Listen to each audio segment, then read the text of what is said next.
Hello again, everyone. It's a heated Skywalker here for you today. Fire can cool.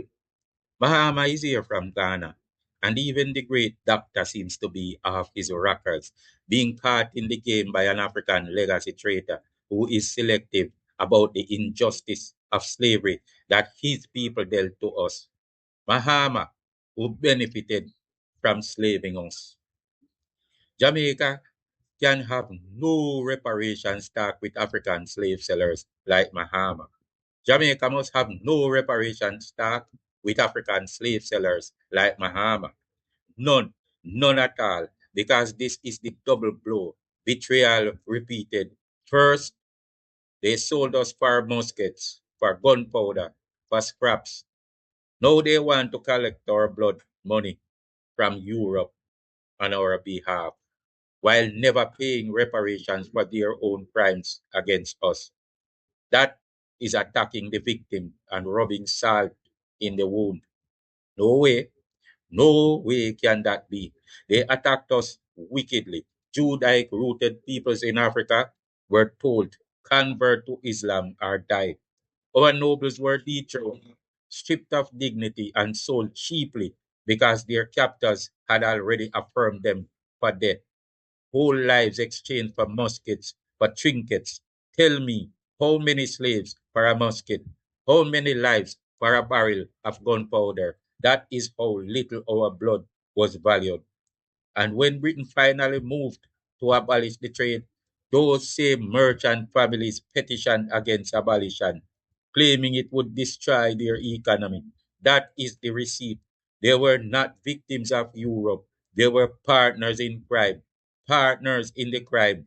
Fast forward to today, we see Jamaican leaders like Holness indulging Mahama, playing the imperial game with European counterparts. And Mahama, from a lineage tried and tested and proven over the year, a lineage from Islamic merchant families who sold us, now positions himself to collect reparations money on our behalf. He sold us first for money. So what is he going to do with reparations money now? Give it to us. This is the double betrayal. First betrayal, selling us into slavery for scraps. Second betrayal, hijacking reparations while never paying their own debt. And Wholeness parades uneducated Jamaicans to cheer behind Mahama, drowning truth in ignorance. That is sickening. That is betrayal dressed up as diplomacy. Let me be clear. We love Ghana. Love for family doesn't just go. Blood ties are eternal. There are so many things we can do with Ghana, but love cannot blind us to betrayal. Love cannot mean silence when Judas leaders stand to profit again. Because if Mahama or any of these bloodlines collect reparations from Europe without first paying for their own crimes, it is not justice. It is betrayal repeated. Victims silenced, culprits enriched. Tell me, how can that be justice? How can that be fairness? And it's not just Mahima. All of ECOWAS, all of the AU, traitors. That's why they fight Ibrahim Traore and the Sahel, because Traore resists their betrayal. He knows, even as a Muslim himself, what the Islamic forces did to us. That's why he refuses their laws in Burkina Faso. He stands for sovereignty while they stand for contracts, bases, and compromise. They challenge him, but he does the right thing. He resists the imperial chokehold. He resists the Judas leadership.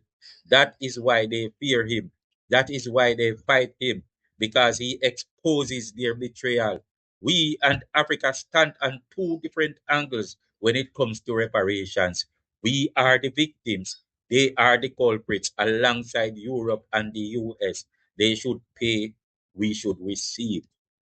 We were almost totally wiped out of Africa, except for those who converted, those who were murdered, and a very few survivors. Most of the rest of Africa converted under Islamic pressure. That emphasizes even more the difference in our positions. So how can we work together on reparations with them? We cannot. Reunion must happen in other ways: cultural, spiritual, familial, not in ways where they invite themselves to steal from us again. Tell me, how can the culprits stand as redeemers? How can the thieves stand as treasurers? Wholeness is inept with this move. He brings in uneducated Jamaicans to make nice behind Mahama, indulging ignorance instead of truth. That is sickening. We cannot go forward with ignorance. We cannot let nice drown out justice. We cannot let ignorance drown out evidence. Mahama wants to establish slavery as the worst crime against humanity, and he is right. But he never speaks about paying us reparations for his own family's involvement. He never admits the legacy. He never pledges to pay from his side.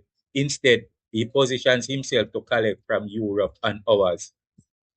That is betrayal repeated. Victims silenced, culprits enriched. Tell me, how can the guilty stand as judges? How can the guilty stand as redeemers? This is not hate. This is truth. This is love for Ghana, love for Africa, love for family. But love cannot mean silence. Love cannot mean letting Judas leaders profit again. Jamaica can have no reparations tag with African slave sellers like Mahama. None, because we will not be betrayed twice. We will not let victims be silenced while culprits cash in.